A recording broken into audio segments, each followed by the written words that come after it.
एक छोटे से गांव में रहता था रामू, एक साधारण किसान। उसकी जिंदगी सूखी धरती की तरह बंजर हो चुकी थी। लगातार सूखा पड़ा था, फसलें मुरझा गईं और कर्ज का बोझ इतना बढ़ गया कि रामू की आंखों में आशा की किरण तक नजर न आती। रातें बेचैनी भरी गुजरतीं और दिन भर वो खेतों में घूरता रहता, जैसे आसमान से कोई दया की बूंद गिर जाए। उसकी पत्नी सीता और दो छोटे बच्चे भूख से तड़पते, लेकिन रामू के पास जवाब न था। भगवान, क्या अब कोई रास्ता बचा है? वो अक्सर आकाश की ओर देखकर पुकारता। एक शाम जब सूरज ढल रहा था, रामू ने पुरानी बाइबल उठाई। सालों से धूल खा रही थी वो, लेकिन आज मन ने कहा, शायद इसमें कुछ हो। पन्ने पलटते हुए उसके नजर पड़े भजन संहिता 33, 18 से 19 पर। परंतु यहोवा उन पर दृष्टि रखता है जो उन पर भरोसा करते हैं, जो उसकी भलाई के भरोसे पर आश्रित रहते हैं। वह उन सब को छुड़ाता है, वह उनकी जान को मृत्यु के जाल से छुड़ाता है। ये शब्द उसके हृदय में उतर गए। रामू रो पड़ा। प्रभु, तेरी दया पर ही तो सब कुछ टिका है।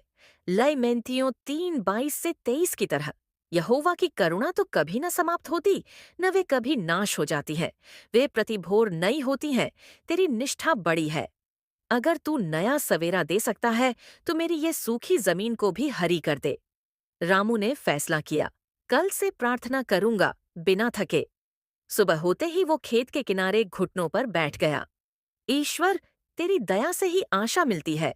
रोमियो 15:13 कहता है, आशा का परमेश्वर तुम्हें सब आनंद और शांति दे, विश्वास के द्वारा, कि पवित्र आत्मा की सामर्थ्य से तुम आशा से भरे रहो। बस इतना ही मांगता हूँ प्रभु। दिन बीतते गए। गांव वाले हंसते, कहते, रामू पागल हो गया। प्रार्थना से बादल तो नहीं बरसेंगे। लेकिन रामू न रुका। एक हफ्ते बाद चमत्कार हुआ। आकाश में काले बादल घिर आए। पहले तो बूंदें टपकीं, फिर झमाझम बारिश हुई। खेत पानी से लबालब हो गए। रामू की आंखें भर आईं, बच्चे उछल पड़े, सीता ने गले लगा लिया। फसलें हरी हो गईं, कर्ज चुक गया और गांव में रामू की कहानी फैल गई।